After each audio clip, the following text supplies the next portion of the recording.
नमस्कार साथियों। तो आज है 21 जनवरी 2026। देखिए, बाजार में गिरावट, तेजी पार्ट ऑफ मार्केट है।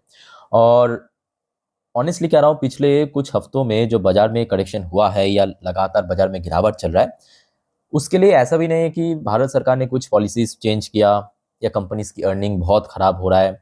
उसके लिए सिंपल रीजन है, जो जियोपॉलिटिकल टेंशन चल रहा है उसी वजह से।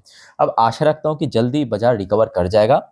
अब देखिए, इस वीडियो की मेन कॉन्टेस्ट ये नहीं है। इस वीडियो में बेसिकली हम चर्चा करेंगे 3+26 टोटल 29 अलग अलग डिफरेंट कंपनी की शेयर्स को लेके। अब देखिए, न्यूज़ बहुत बढ़िया है। जैसे कि आपको पता होगा, आज बहुत सारे कंपनी की रिजल्ट आउट हुआ। कभी कभी बहुत सारे कंपनी को ऑर्डर मिल जाता है या ब्रोकरेज फर्म द्वारा कवरेज मिल जाता है, अच्छा रेटिंग, अच्छा टारगेट। बट इसका बिल्कुल भी ऐसी मतलब नहीं है कि शेयर 100% तेजी होगा ही। बट हाँ, इतना आपको कह सकता हूँ कि देखिए, अगर बाजार की सेंटिमेंट ठीक ठाक साथ दे दिया ना, तो कहीं ना कहीं शेयर रिकवर कर सकता है। पॉसिबिलिटी है, मेजोरिटी ऑफ चांस। ठीक है, तो क्लियर। तो चलिए एक एक करके कंपनी ने शेयर्स का नाम और उसके पीछे क्या वजह है, मतलब क्या कारण है, आपके साथ में शेयर करता हूँ। देखिए, सबसे पहले बहुत सारे कंपनी की आज रिजल्ट आउट हुआ। रिजल्ट चेक करते हैं। केपीआई ग्रीन एनर्जी अच्छी कंपनी है। और ये शेयर पिछले कुछ दिनों से अगर हम बात करें, काफ़ी करेक्शन भी हो चुका है। पर उसके पहले की अगर हम बात करें, तो शेयर बहुत तगड़ा रिटर्न भी दिया था। ऐसे में एक्सपेक्टेशन देखिए काफ़ी बढ़ जाता है। कोई अच्छे कंपनी को, मतलब कोई कंपनी अगर अच्छा रहा ना, उसमें एक्सपेक्टेशन थोड़ा ज़्यादा ही होता है कि इस बार भी अच्छा करेगा। आइए देख लेते हैं कि कंपनी क्या एक्सपेक्टेशन के हिसाब से ही काम किया है या निराश किया। देखिए, दिसंबर 2024 पिछले साल कंपनी की जो टोटल इनकम था 458 करोड़ रुपए। इस बार कंपनी की इनकम इंक्रीज हुआ, मतलब एक्सपेक्टेशन के हिसाब से ही हुआ, 663 करोड़ रुपए पहुंच चुका है। Even quarter on quarter base पे भी कंपनी अच्छा खासा ग्रोथ रखा, 634 करोड़ से बढ़ के 663 करोड़ पे पहुंच चुका है। इवन कंपनी इस बार कंसिस्टेंसी मेंटेन किया, मोस्ट इंपॉर्टेंटली। मतलब देखिए, ये आपकी पिछले साल की इनकम है 458, फिर क्वार्टर फोर में 569 करोड़, फिर 603 करोड़, फिर 634 करोड़, इस बार 663 करोड़। तो मतलब कंसिस्टेंसी ब्रेक नहीं किया कंपनी। आज उसके बाद आ जाइए कंपनी की मार्जिन, ऑपरेशनल प्रॉफिट मार्जिन। पिछले साल मार्जिन कितना था? 30%। पिछले क्वार्टर में कितना था? 36%। इस बार 36%। तो मतलब ईयर ऑन ईयर बेसिस पे ना केवल इनकम ग्रो किया, कंपनी की मार्जिन भी बढ़ चुका है ना। अब देखिए, प्रॉफिट 85 करोड़ से बढ़ के 126 करोड़ पे पहुंच चुका है। एक बहुत बढ़िया कंपनी ग्रोथ रखा है। मार्जिन बढ़ गया, इनकम बढ़ गया, प्रॉफिट बढ़ गया। ईयरली बात करें, क्वार्टरली बात करें, क्वार्टरली भी बढ़ गया। इवन कंपनी बहुत ही कंसिस्टेंट जो कि मेंटेन किया। देखिए, पिछले साल था 85 करोड़ की प्रॉफिट, फिर क्वार्टर फोर में 104 करोड़, फिर 111 करोड़, 117 करोड़, 126 करोड़ पे इस बार पहुंच चुका है।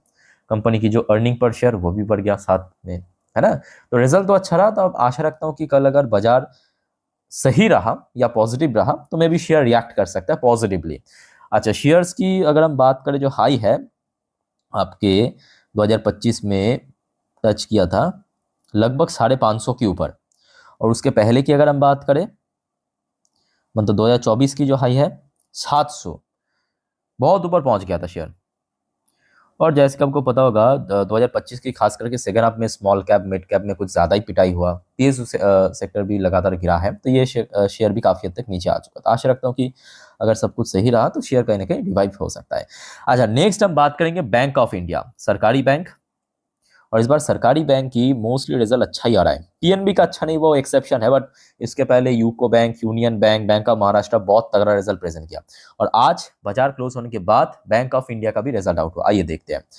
सबसे पहले दिसंबर 2024 पिछले साल बैंक ऑफ इंडिया की इनकम था 18,211 करोड़ रुपए। इस बार इनकम बढ़ के 18,927 करोड़ रुपए पहुंच चुका है, जबकि क्वार्टरली बेसिस पे भी स्लाइटली इंक्रीज हुआ। 18,406 करोड़ से बढ़ के 18,927 करोड़ रुपए पहुंच चुका है। अच्छा, फिर आ जाइए financial margin. Financial margin yearly basis पे 2% ड्रॉप हुआ और क्वार्टरली बेसिस पे 1% इंक्रीज हुआ। अच्छा, बैंक ने इस बार अदर्स इनकम के थ्रू बहुत अच्छा इनकम जनरेट किया, है ना। अच्छा, जिस वजह से बैंक की जो नेट प्रॉफिट वो देखिए, पिछले साल था 2,517 करोड़, इस बार बढ़ के 2,705 करोड़ रुपए पहुंच गए। बहुत बढ़िया ग्रोथ रखा। क्वार्टरली बेस पे भी इंक्रीज हो गया। बेस्ट अवर नेट प्रॉफिट कंपनी इसी बार जनरेट किया। उसके साथ साथ कोई भी बैंक की देखिए, मेन एक तो हो गया आपका प्रॉफिट, कितना इनकम, कितना नेट इंटरेस्ट इनकम। उसके अलावा क्या है, एनपीए मतलब नॉन परफॉर्मिंग एसेट, जितना कम रहेगा उतना बढ़िया। पिछले साल कितना था ग्रॉस 3.69%, नेट 0.85%। इस बार देखिए बहुत कम हो चुका है, चाहे क्वार्टरली बात करें या ईयरली बात करें। तो कंपनी यहाँ पे भी मतलब बैंक ने यहाँ पे भी बहुत बढ़िया काम किया। सो अब अच्छा रिजल्ट तो हुआ है, अब देखना होगा कि कल कैसा रिएक्ट करते हैं शेयर, ठीक है। तो कल इसके ऊपर नजर रखना। फिर आ जाइए आपके के इंडस्ट्री लिमिटेड, एक और बेहतरीन कंपनी, बट रिसेंटली ये भी फैक्ट है कि शेयर काफी गिर चुका है। मतलब पिछले कुछ दिनों पे अगर आप देखेंगे शेयर काफी गिर चुका है। आज भी शेयर लगभग 4,000 की जो क्रूशियल लेवल उसको क्रॉस करके नीचे क्लोजिंग दिया। अब अभी अभी देखिए यहाँ पे जितने भी आपको मैं अपडेट दे रहा हूँ ना, सब अभी अभी अपडेट है, मतलब बाजार क्लोज होने के बाद की। देखिए बीएससी की ऑफिशियल वेबसाइट में कंपनी ने अपना रिजल्ट भेजा है 5:48 पे। अब कल दोस्तों शेयर इसके ऊपर रिएक्ट करेगा। मैं आपको सीधा पीडीएफ में दिखाता हूँ, साथ में डिविडेंड भी इशू किया है अपने शेयर होल्डर के लिए। अच्छा ये हो गया आपका पीडीएफ, नोट करना। देखिए हो सकता है कि आपके पास इस कंपनी की शेयर है नहीं है, डज नॉट मैटर। अच्छे कंपनी को लेकर हम लोग चर्चा कर रहे हैं तो थोड़ा बहुत देख लीजिए, ठीक है। अच्छा यहाँ पे थोड़ा नोट करना कि जितने भी नंबर्स है सब इन मिलियंस की फिगर पे, और मैं आपको करोड़ पे कन्वर्ट करके बताऊंगा ताकि आपको सुनने में इजी लगे, ठीक है। अच्छा आ जाइए सबसे पहले total income. Total income company की इस क्वार्टर में हुआ है 2,988 करोड़ रुपए।